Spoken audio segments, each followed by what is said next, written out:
Actually, dito po sa Nueva Ecija, yung mga lalaki po nasa loob ng bahay, yung mga babae po ang nagtatrabaho, at sila po ang nagbubuhat. So, ayan po ang mga Amazona ng Santo Cristo. Kung sino po, dito lang po kayo makakita sa San Isidro na kung saan ang mga babae po ang nagmumotor. Magandang araw po sa inyong lahat mga amigo. For today's video, sa pagkapatuloy po ng ating programa sa telebisyon. Oo nga po mga amigo, nandito tayo at ang daming ayusin pala dito. Kailangan pala bunutin to. Alam niyo sa ibang bansa, naikwento lang. Shoutout kay kasi shoutout sa mga kaibigan natin na natatawa kasi ako. Kasi sa ibang bansa pala, like in Denmark, sa lugar na doon kung saan sila Mamita at saka sila Ate Mariton, yung mga yung mga halaman na simple lang dito sa Pilipinas, yun ang napakamamahal. For example, yung makahiya. Yung makahiya po sa Denmark, mga amigo, napakamahal. Makahiya, damo lang dito sa Pilipinas. Oh, tapos yung mga ganito, yung mga sitsirikang ganyan, sabi ko nga, yung marami sa Pilipinas, doon sa ibang bansa naman mga amigo, ay napakamamahal yung mga simpleng. Yung mga halaman natin, yun ang mga mahal. Tapos yung mga simple, yung mga mahal na halaman naman sa ibang bansa, yun naman ang mahal dito. Kaya natatawa, kagaya yung mga snake plant. Ito, yan, yung mga ganitong halaman, turo ko sa inyo. Yung mga ganitong halaman, napakamahal sa ibang bansa niyan. Maniwala kayo. Kung ano yung mga simple, yun ang mga mahal. Oo, ayan, ganda yung mga cactus ni yung mga cactus, ang ganda. Ayan. Dapat kasi namin yung hindi atin yan din, huwag kang magalagot, yari ka kay Mercy. Kung galawin yan. Wala kang gagalawin dyan. Hindi man atin yan, ba't pa imamain. Bumili ka na ng bedyo kaysa naman ma-evict tayo rito. So ayan po mga kababayan ko, ngayong araw ay nag-i-start na ang pag-aayos namin dito. So meron kami mga gamit na ipapasok dito. Ayan, may mga gamit kami ipapasok dito. At ito hahayaan niya yata. Ayan, nandiyan lang nanay ko. Bedyo nalika, tulungan mo sila. Tulungan natin si mother. Ito, pabuhat. Mama, dadalhin na to sa bahay. Ito ba bubuhatin? Buhatin mo muna. Para madala ni Cecil. Pakilabas mo muna doon. Labot chokoy. Ayan. Doon na sa may Hindi niya kaya yan. Ay kaya. Magdadamit-damit lang pala. So ayan, naglilipat na tayo. Doon na sa labas, dyan na lang. Para at isema, kasi may mga ipapasok. May mga ipapasok po tayo. So dalawa. Kailangan din pala ng rito. So dalawang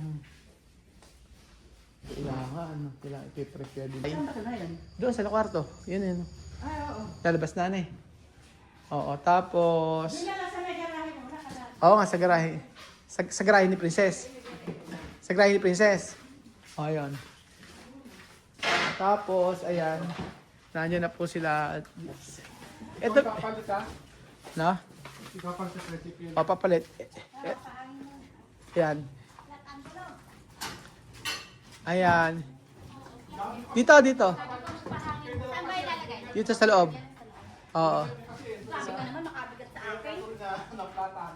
Ayan. Ayan po mga Amazona. Nagpasokan na po ang mga Amazona na kung saan ay pati mga gamit-gamit.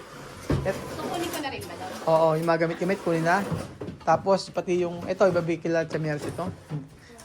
Actually, dito po sa Nueva Ecija, yung mga lalaki po nasa loob ng bahay, yung mga babae po ang nagtatrabaho, at sila po ang nagbubuhat. So, ayan po ang mga Amazona ng Santo Cristo. Kung sino po, dito lang po kayo makakita sa San Isidro na kung saan ang mga babae po ang nagmumotor. Hindi ko maintindihan bakit ganon. Tara, picture muna. Excuse me, Ate Janet, picture. Ayan, picture muna. Okay. Cecil, pumarinig ka. Oo. Ay? At totoo ba na sa may kulungan ka ng baboy nakatira? Totoo ba? Opo, gabi dito kami sa kabila. Kasi wala kami kuryente, wala kami ilaw. Oo, nasabi nga na sa kulungan daw ng baboy nakatira. Okay, picture. Ay, aroy ko naman. Pipicture lang, hindi emote. Okay, game. Kunin niyo na ibang mga gamit doon. Ayan po ang mga Amazona ng So, Ano pa kailangan? Hindi, ganito kasi, di ba, ang magagamit lang naman nila. Ito lang naman eh. Yung chamami yung iba niya. Anak ka siya, mami. Oo. Tapos, Ano pa nadala dito? hindi nga, ito. Yung, idadaling kila, mama, isang dalahan na lang. Dito yata, wala na. Tapos na yata dito. Kasi ewan ko kung sino mag-i-stay dito. Pero andyan naman yung ibang mga gamit. Dati kwarto ng Chama ito, di ba? O, kailan siya mami dati to. So, kailangan yung dalhin yung foam pala. May foam doon na kailangan po nila. Oo. So, kailangan makuha ang foam, mga amigo. Kasi kagaya niyan, yung mga gamit-gamit ito, yung mga Jura box na yan, ayan. Pwedeng gamitin kasi yan. Ayan. Tapos, ang gusto ni siya mami na washing machine ay yung ganito na kailangan palang pag-grocery sila. Ano? Paano kaya mainam? Ay, alam ko na. Pag-grocery. Oo nga, mama. Kasi kailangan ko bumili ng mga sabon-sabon din. Tapos, yung mga plato-plato, mama. Ito, dadalhin ko ba? Yan. Oo, yung ganito, yung... Ito, hindi natin iwan natin ito. Ano? Ito, iwanan na itong lamesa. Itong TV, iwanan itong TV. Mama, gumagana may TV na rin? Basta ito, balik yung galing. Ay. Asa ba sa'yo? Ay, pala sa inyo. Alam ko, yung gumagana ata, hindi ko alam. O, nasira ata yun eh. Oo, nagkaroon pa ng problema. O, kasi itong refrigerator, tatanggalin to, ililipat. Oo nga, pero mama kasi... Dapat pala veggie na yung sala niya, yung butas na pinag-aisan. Tapos, yung kasing refrigerator... Ganito na lang iligwan mo. O, pwede naman. O, takpan mo din. Yung refrigerator kasi, ililipat namin yan doon sa may bahay ko. Tapos meron kasi refrigerator sa mami doon, ililipat naman dito at saka yung kanilang freezer. So yung freezer at saka yung ililipat. Kailangan madala na itong Sarap ito doon. kailangan, bukas na lang. Kailan ba, kasya ba yung sa kolong-kolong yung freezer? Kasi kung kasya sa kolong-kolong yung freezer, kunin na. Ha, mama? Yun ang gagawin ni Cecil ngayon. Ito muna dalhin. Di ba? Ganun po mga amigo yung gagawin namin. Oo. Ay, hindi na siguro. Mama, yung TV tatanggalin dito? Yung TV maliit? Hindi na siguro may TV. Wag na. Oo. Wag na. Kaya nga. Yung kung si Kuya Edwin? Ika na, saksak mo ng bedyo, okay na yan. Oo. Oo, saka na lang. At saka ano naman, hindi mo kailangan, meron na kung ano eh. May TV dun. Doon. Gusto mo ito, sige. Papalit. Wala nga po. Sige. May TV rin naman kasi. Tapos, yung mga plato, mama, yung mga plato na rin. Abe, alisin ko yan. Alisin to. Oo. Yan ang panggamit ko araw-araw. Sige, yung mga... Kaya nga sabi ko nga sa mama, yung mga pwedeng ilagay sa kolong-kolong, maidala na. Para pagka hinakot yung kasi dito kagaya niya, naayusin namin to. Dahil ayan, mga gamit-gamit nila. Alam ko kailan siya mamit ng mga to. Wala pa mga ano to. Tapos, di ko alam kung ano mga laman na ring iba na to eh. Kay Luigi ata eh. Kasi dapat si Luigi ang si mother. Ayan, so. Si Luigi kasi mga amigo nga dapat mag-stay muna dito. Kaya nga alam po, ang napagkasunduan para malapit si Princess kay Mother, dun sa bahay kasi Mama at si Luigi, dalawa lang naman sila. So sa taas, 2 kwarto doon.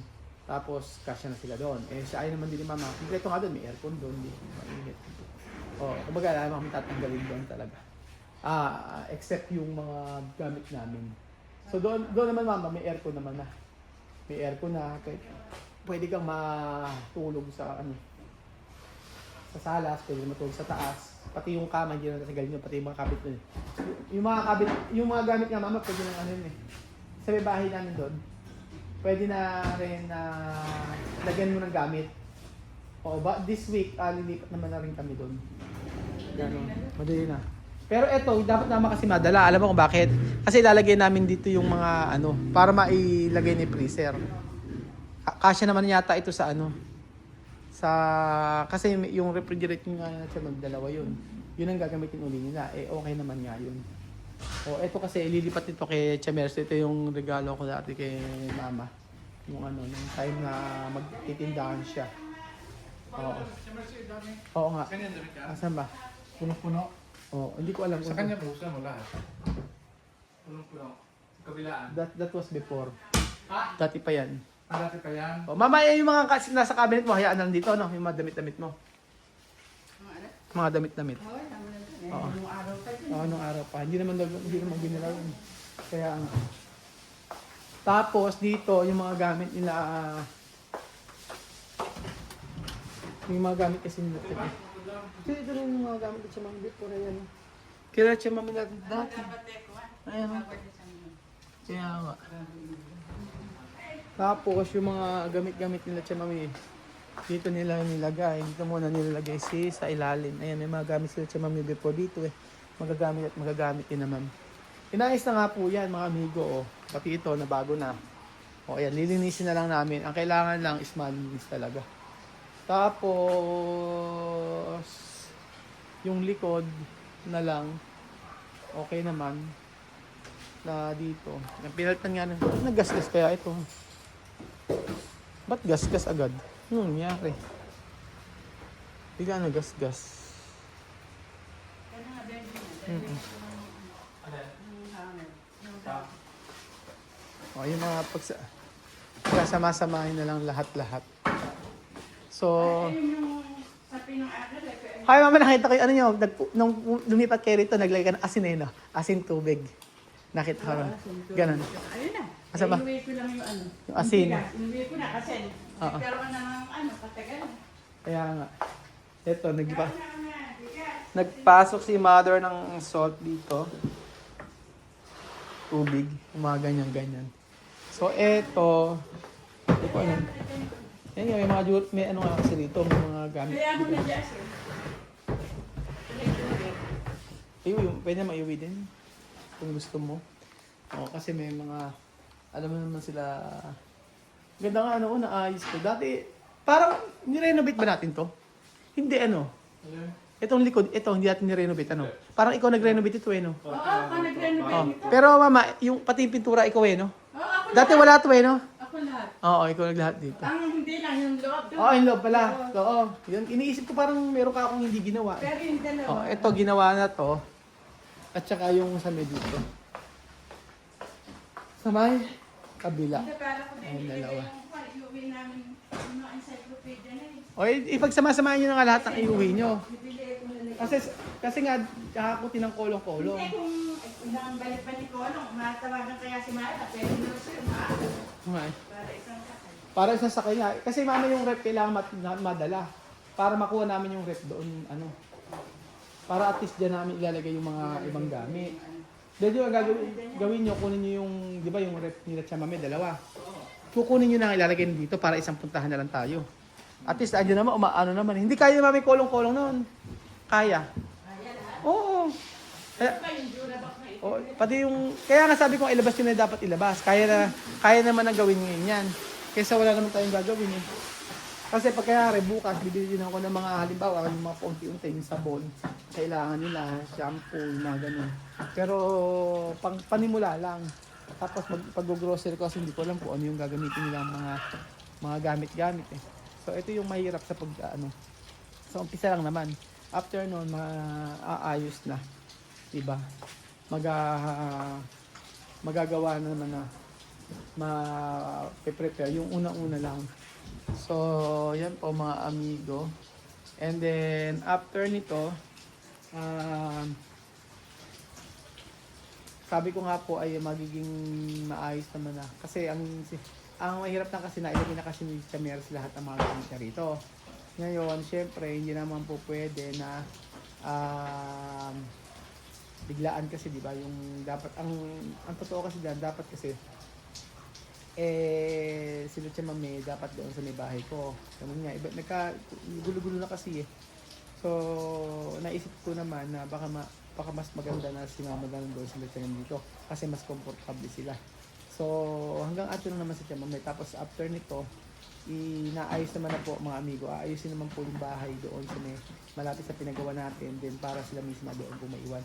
Actually, hindi pa alam ni siya mami yun. Pagpunta pa rin siya mami, ako sasabihin. Para at least mas comfortable. Ito, i-explain ko naman din kay siya mami. Pero kung gusto niya siya mami mag-stay dito, kasama yung mga bata. At, o yung mga bata mag-stay dito. Kaya kailangan kong i-explain kay siya mami na hindi pwedeng tatlong bata dito at pag umalis siya. pwede naman din kapag ka nandito siya. Pero kapag ka wala si Chamame dito, kailangan doon siya sa mesa akin para hindi ako kinakabakabahan o at least komportable, ano ko tawag doon? Parating ang kalooban ko na yung mga bata ay, syempre medyo malayo rito yun. Mga 5 minutes, ganun, 7 minutes, ganun lang, pero hindi naman sobrang layo. So, ayun po mga amigo, ayan, naayos na po ang dapat ayusin. O, ang paglipat, ang pag-aayos sa bahay nila Chamame. So, abangan nyo mga kababayan kung malapit na silang makarating dito sa Pilipinas. So, thank you so much po. Ayan, at magiging kapitbahay pa nila Ate Janet. Kasi sila dyan, nandun po sa may apartment. So, sa bahay natin nila Chamame. So, thank you so much po mga amigo at God bless po.